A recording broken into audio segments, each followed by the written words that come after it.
Kumusta po? Narito po ulit ang update natin para sa lagay ng ating panahon.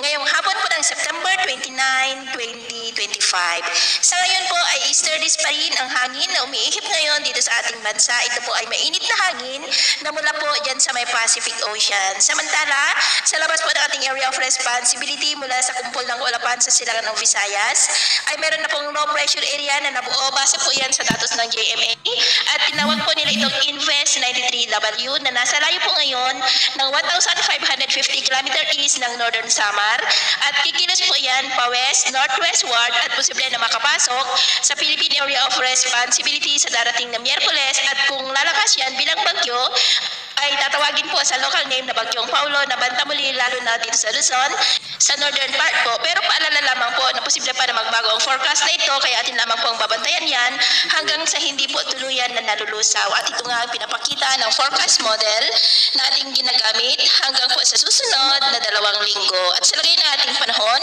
ngayong hapon dahil sa mga localized thunderstorm ay nakakaranas ng muulap na kalangitan with isolated rains. Ang ilang bahagi po ng Ilocos Region, Cordillera, Cagayan Valley, kanluran ng Central Luzon, Calabarzon, Bicol Region, Mimaropa, Panay Island, Negros, northern part ng Leyte, Northern Samar at malaking bahagi po ng Mindanao.